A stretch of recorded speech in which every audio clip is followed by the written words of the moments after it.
Right now, brought to you by Ford and your North Texas Ford dealers. Ford is the best in Texas. It is Dallas Cowboys Executive Vice President Stephen Jones. Good morning, sir.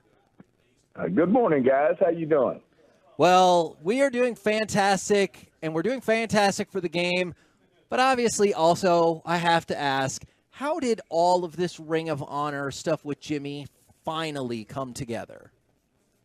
Well, I think it's been in the works for quite some time. Don't think I know. And, they just felt like this was going to be the right timing. They had people were at different visits they had out in L.A.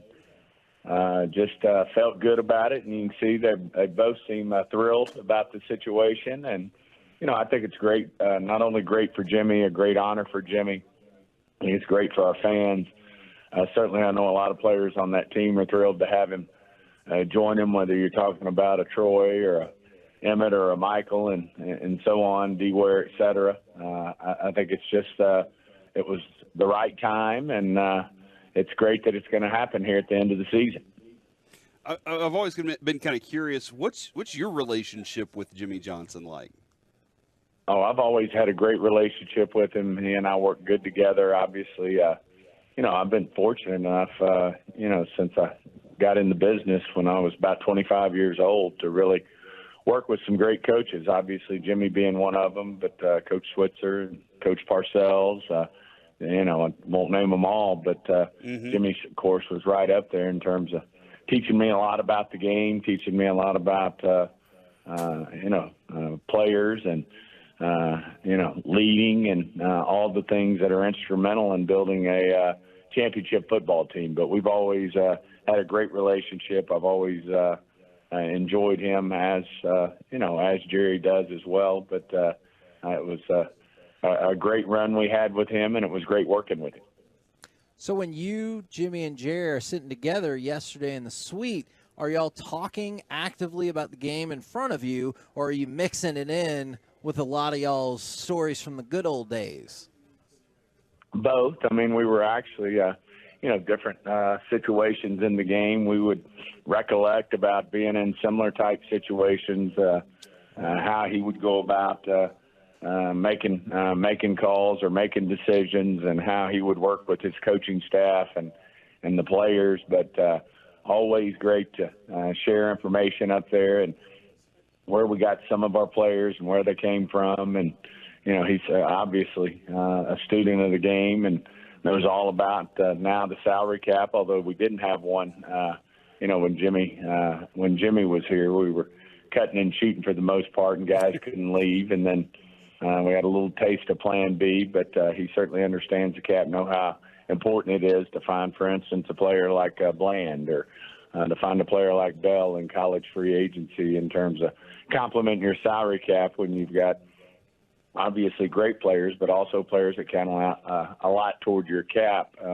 When you got players like Dak Prescott, certainly C.D. Lamb coming our way, but Tyron Smith and Zach Martin had a lot of great visits there about how those guys are and how they compare to some of our past guys, and just really great to spend the first half of that game with him. When it comes to him as a coach, what was his best quality? Do you think it was? And you can rank them for me real quick because you were there. You saw the man, the way that he worked. Was it identifying talent was his best attribute, or leading coaching part? Jimmy obviously had been around the college game quite some time, and I think he contributed a lot in terms of knowing all the college players that were coming out. He had recruited. Had a lot of them that played for him, but also recruited a lot of them and played against them. So that part was good. But I'd say his greatest quality was just, he was a psychology major, and just the way he led the football team, the way he would, not only the team, but his coaching staff, and how he would get their psyche in the right place to go out and win week in and week out, and ultimately, get it into the end zone and ultimately win 2 Super Bowls. So, just a great run. He's a special coach. He's obviously not only going to be in our Ring of Honor, but he's a Yellow Jacket Hall of Famer as well, he and Jerry both. So, like I said, I've been fortunate between Coach Parcells and Jimmy, two Hall of Fame coaches. Certainly all the things Barry Switzer accomplished. Really unique to be around guys like that. Larry Lacewell, who's no longer with us, but very close to all those guys. So, I've been very blessed, very fortunate to be around some really top people that know the game of football. The timing with the opponent y'all were playing yesterday I thought was really fascinating because did you see Bryce Young and the struggle of the Panthers? Does it give you any flashbacks to '89 or put in better focus how tough it is when you kind of have to start all over with your new franchise quarterback, or you hope franchise quarterback? Well, they're going to build a great team, and I'm sure they're going to do it do it in quick order. I mean, I'm a huge fan of Coach Reich. Serve on the competition committee with him. Certainly you do go through growing pains, with a rookie quarterback. It's very rare that a rookie quarterback steps in and, has instant success. And, they've had their share of injuries. I know they're missing one of their top 10 picks from our Micah Parsons draft, a guy we liked a lot, J.C. Horn. But I'm sure ultimately that thing's going to come together for them and they're going to have success. I know David Tepper's a great owner, and Charlotte's a great area. People love football there, and I know the Panthers are going to play good football. They certainly gave us, they made us earn every bit of it in terms of when we had the ball driving the football. We didn't have the normal big chunk plays we had. Obviously, the Bland play was a huge play to really put us in a great situation there to win the football game, and I kind of put that game away. But we certainly had to earn every part of that yesterday. Steven, let's talk about Deron Bland. He might be having arguably the greatest cornerback season in Dallas Cowboys history, and that's saying a lot because there's – even 2 years ago. There's Hall of Famers, obviously Deion Sanders and others that are in the Hall of Fame because of how well they played that position. But Deron Bland is arguably the best cornerback in the NFL this year? Well, he's certainly playing as well as anybody as far as we're concerned. I mean, he's, I think, tied the NFL record for most pick sixes. A lot of people forget last year he led all rookies in interceptions. And so, it's one of the things that we're stressing, when we do draft corners are their ball skills. We've had a lot of great corners that are very sticky in coverage and play the position well, but haven't had the ball skills guys like Diggs and Bland have. I mean, guys like a Newman and a Byron Jones are, top corners, but they were not necessarily interceptors of the ball. And certainly we've got two now. Diggs, unfortunately, not being able to play for us right now, but I think Bland showing everybody why we liked him and, just making plays on the ball, which we all can see how it ultimately can win football games for you. That pick six, as I said, I think that was what we needed to really put that game away yesterday. And, he continues to make plays like that for us. Well, speaking of Trayvon Diggs, we're going to have an autographed icy white Cowboys helmet of his on Wednesday when we do our annual charity show. I know y'all are huge into charity. Do you have any charity event tips for us as we get ready for Wednesday? Good question. Well, I know this. Anytime you're doing something philanthropically or charitably, it's just, it's great. Usually it's always an amazing cause that we're all going to work for.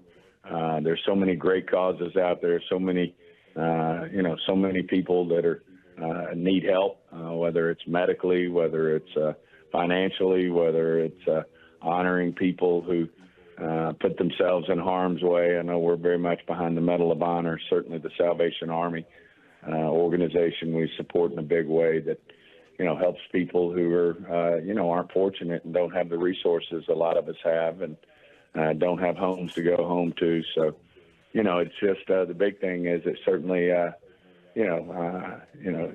have a big heart when you go to them, and it certainly makes you feel good. I think we get more out of it than the people who actually receive the benefit of some of the philanthropic and charitable donations that come to these different organizations that help people. And Tony Pollard had the big 20-yard run for the touchdown, Stephen. And Friday, Jerry was talking to us and saying, look, that burst is there. It's there. Do you think we were a little impatient with his recovery from everything, as he still had to work his way into it, and maybe there's more on the horizon in front of him here?